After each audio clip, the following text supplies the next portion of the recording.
What's going on, guys? I'm DJ Av, and I just want to do something a little different today. So, smash that button and that button of like for like a little bit of new stuff, change, and whatever. But, this is just VST news that I wanted to report because, man, who doesn't love VSTs? And this VST that we're looking at on the screen is by Tone2, and it's called Icarus, and it's gonna be a wavetable synth. And that puts them right in the lines of these guys right here, Serum. So hopefully they have done their research, and I'm pretty confident they do. I know the main thing that they really focus on as a selling point is that it's lighter on the CPU. I mean, they didn't say it's lighter than Serum, but they just say it's CPU light, because Serum, and for me in the past, not so much now, working on a slower computer, which really isn't slow. If you're not on an i7, that can be really, really stressful for you to use Serum in many stints without bouncing down the audio, and that kind of takes the point away of using a VST when you bounce down the audio, is especially when you're sound designing. And this VST, and don't get me wrong, if you're not a sound designer, it's supposed to have like 1,000 presets off top, so that's pretty good for a selling point there. And one thing that I really noticed about it was the fact that they have 62 filters. So that sounds like an astronomical amount of filters, which is very important if you are like into sound design, because that really is the thing, one of the key measures there. And then on top of that, the 53 effects, which Tone2 has some very good effects. A lot of that stuff, especially their reverb, don't sound like a can. I know, me personally, I really think that convolution, if that's the right way of saying it, or convulsion, reverb should be the standard of music in general, because being able to use different kinds of waveforms as a reverb, or just like a hall, and be able to create a hall, or just like a pencil tap or something like that, and bringing it into a VST sounds like a better idea than just having different kind of hall reverbs, cathedral, and all that.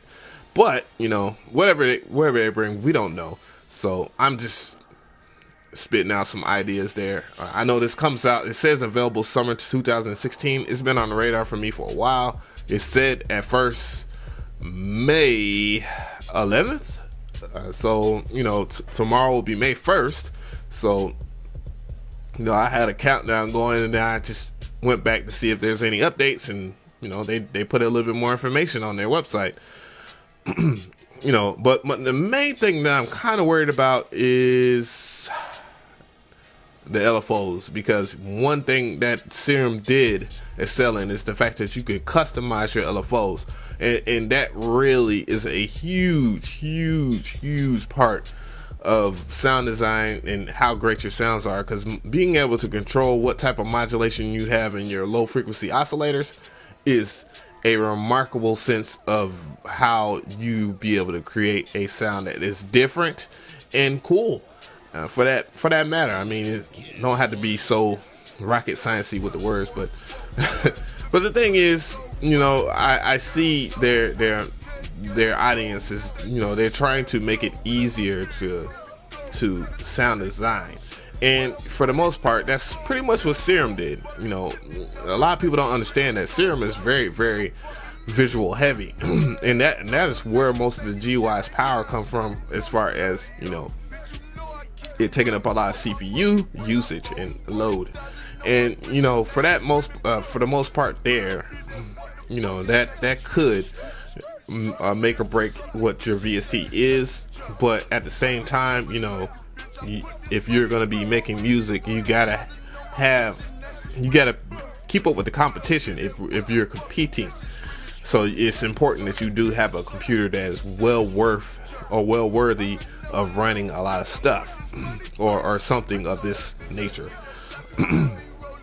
One of the biggest things that I thought about this VST was the fact that you can, it has resynthesis in it, and you know that's kind of like weird because you know Ray Blaster kind of does that job too. So I'm wondering if this is just more or less up to date version of Ray Blaster. And you know they're focusing in, you know, they're kind of focusing on updating a certain key features that they didn't have in Ray Blaster, and I really haven't even dove into Ray Blaster like I should have. So you know I wonder about that. You know it is what it is when it comes to that, but we'll see. You know, summer 2016, you know, this on the way. And yeah, that's definitely something I'm looking forward to in terms of VSTs. I know I got a list. I want to do another top 5, and you know, I don't want to risk doing it and then something like this comes out and it'd be like the bomb, you know, and it'd be just flat out amazing, just straight out. I just don't want to miss out on that. But you know, if you like this video, give it a like. If you have any comments, please leave a comment. You know, don't forget to subscribe. I'm DJ Av. And you know, just let me know if you like this discussion or whatnot. I just wanted to talk about something real quick and just, you know, share with the community or whatnot. So, you know, just let me know, guys. I'm DJ Av. Salute.